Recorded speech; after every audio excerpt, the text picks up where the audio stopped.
I'm Andrew Horn, welcome to Planet Hex. Now, something I do get asked a fair bit is a question that I would have wanted to know the answer to myself a few years ago, and that's how did you start writing for comics?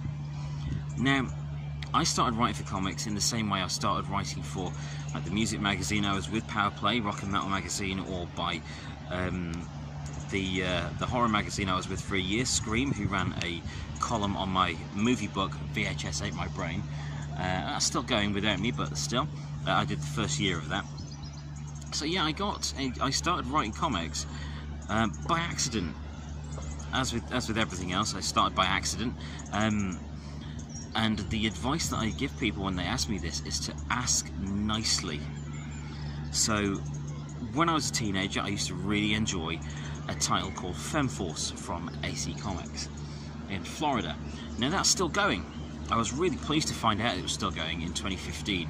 I found some copies in a local comic shop and I was like, fantastic, it's still going, brilliant. Dug out my old copies from the 90s, including issue 68, which features a letter from me in the letters page as 15-year-old me. So if you find that, it's got Night Vale on the cover. I think it says Spellbound on the front of it. And yeah, in the letters page there is a 15-year-old me complaining that it's hard to get hold of Femforce comics. At the time I was writing for Power Play, the music magazine, and doing a load of other stuff. And figured, as a little tribute to my early years of loving comic books, I would get in touch with AC and say, just to get in touch, I would email them and say, hey, this is Andrew Horn, I was in issue 68 in the letters page as a teenager, and still thrilled that you're still going. And would you have any interest in a little 4-page backup strip, maybe starring Stardust? It was almost my favourite character, the Rourian superhero Stardust. And yeah, Mark Hike got back in touch with me and was like, yeah, alright, let's send me some ideas. I sent him some ideas really quickly, and yeah, he didn't like them. But I sent him another couple of ideas, and he did like one of those, which is a story called The Rage of Traxxas, where a Rourian mercenary materializes in the NASA research facility that Mara works in, Stardust works in here on Earth, and attempts to assassinate her. It was fascinating putting that together, because I wrote the script. It came in at yeah, I did a 4-page script, and immediately from the first feedback I got from Mark was I started to learn new stuff. And the first thing I learned was not to try and pack too much into each page. So each of those 4 pages, I put 9 panels on each one, and absolutely loads of dialogue and exposition and action directions. And the feedback was great. It was a good story. They liked the story. They would like to run it. But Mark did some things to it which have stuck with me ever since then. So the first would be to add a splash page. I hadn't put a splash page on. For those of you who don't know what a splash page is, that is the big page at the start of a comic book story, which is usually one image. As well as that, he'd reduced the number of panels on each page and extended the story to 7 pages rather than 4 to accommodate the other panels. Ever since then, I studied the strip when it came out, that short story, and ever since then I've only ever put 4 or 5 panels on a page in a comic book story. Otherwise it can get too busy. You don't leave enough space for the artists to really do their thing properly, and it just becomes a nightmare for the reader to follow otherwise.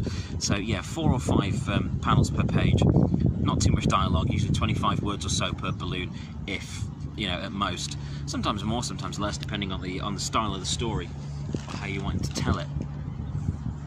So that was Femforce. I started supplying scripts to them on a regular basis, starting with the Rage of Traxxas. Then there was a She-Cat story and a Miss Victory story, and went on from there.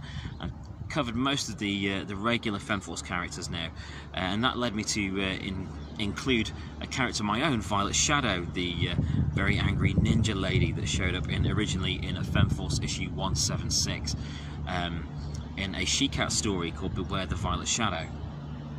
And she went down pretty well, and turned up in a couple more solo stories, before AC gave her own comic book, which was awesome.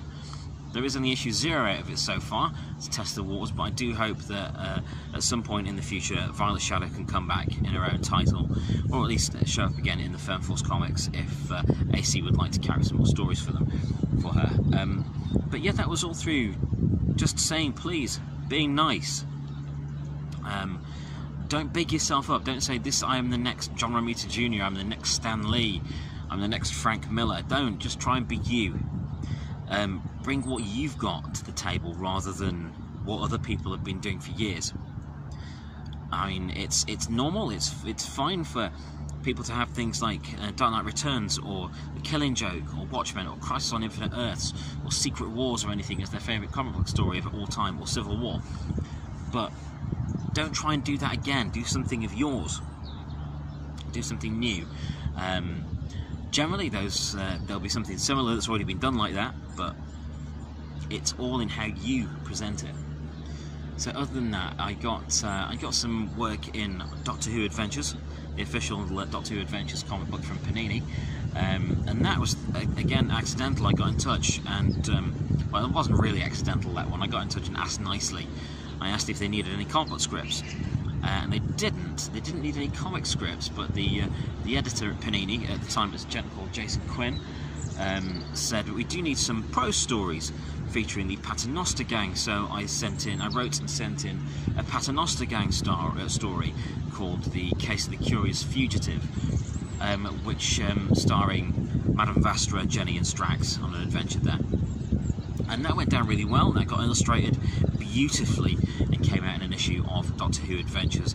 Other than that, I entered competition for Judge Dredd magazine to carry some prose.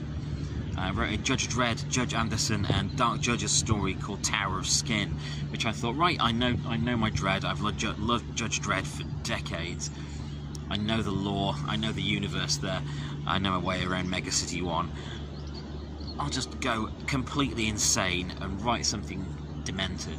So I wrote something demented and forgot about it, and a few months later Judge Dredd magazine got in touch with me and said, hey, your story's in the next issue.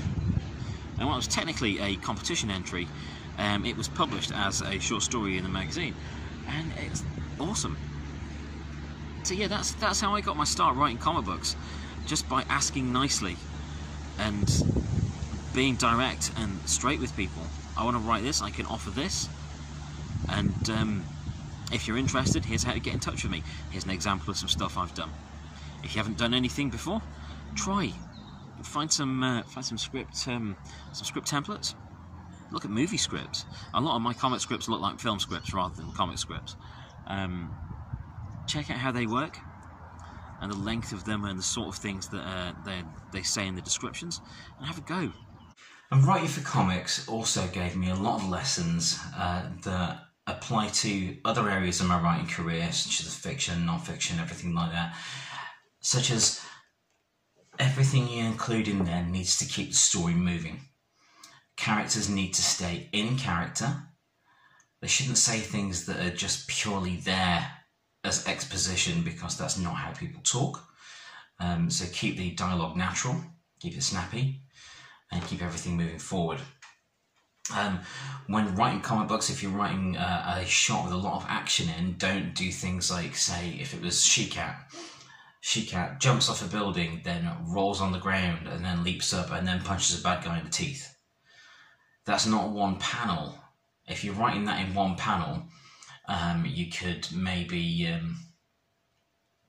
show that the She-Cat had landed and rolled, which would suggest she had jumped off a roof, landed on the ground, and rolled. And then you would need another panel where she would sock the bad guy in the mouth. You just have to think about what you're describing to the artist, because someone will have to draw this stuff. And I do feel bad sometimes for the people that do end up illustrating my comic book scripts. In particular, I do apologise to Jacob Bear for making him draw an armada of 500 spaceships.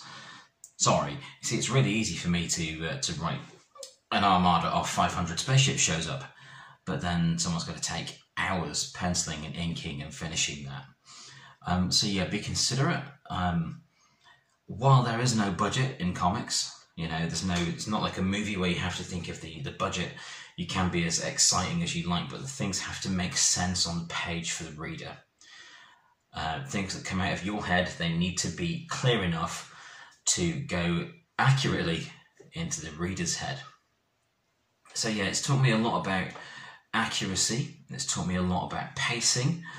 It's taught me a lot about character, keeping dialogue in the tone of a character. I mean, if you just see the dialogue itself with no speech balloon, no illustrations or anything, you should be able to, if you know those characters well, you should be able to pick out which character is speaking. Such as She-Cat, she's quite flippant. Mara, Stardust, is quite straightforward, scientific, a little bit clinical in the way she speaks. And characters such as Miss Victory or so would be, you know, heroic, fine, upstanding, positive, that can-do attitude. It's a lot easier. It was easy to do the Doctor Who story because those characters had already exist on screen, so I could see how they performed. In fact, after I wrote the Paternoster Gang story for Doctor Who Adventures, I actually met Neve McIntosh, who played Madame Vastra on Doctor Who, and I was able to say, "Oh, thanks, I got some work because of you." And she said, "Oh, really? Tell me about that." So I was able to have a chat with Neve McIntosh about writing this story and getting paid because of something she'd done. So she was really pleased about that and wanted to read the story. So that was nice. She was really cool, really cool to speak to. So I guess it's a lot easier when there's already an existing reference for these characters. Again, with Judge Dredd, there's been so much reference for Dredd that it was easy to get my mind in the right place to write those characters. But yeah, just make sure that things ring true. And of course, I do recommend the tried and tested 3-act structure, a beginning, a middle, and an end, no matter the length of the story, even if it's only an 8-page short or something like that. A beginning, a middle, and an end. Some conflict in there and a good resolution, and you'll have happy readers. I mean, write the sort of thing that you would enjoy turning the pages of. That's the best advice I can give, is write something that you would want to read and you would find exciting. And if it's not exciting to you, there's a chance that other people reading it won't find it exciting, and if it did get published, it probably wouldn't last long. So yeah, keep it compelling, keep it moving, and remember that your characters may not always behave the way that you want them to. Just go with them and see where those characters can take you. So good luck. This is how I started writing for comics, and I hope you can too. If you want to, go for it. I do recommend it. Get in touch with some indie publishers and see what happens.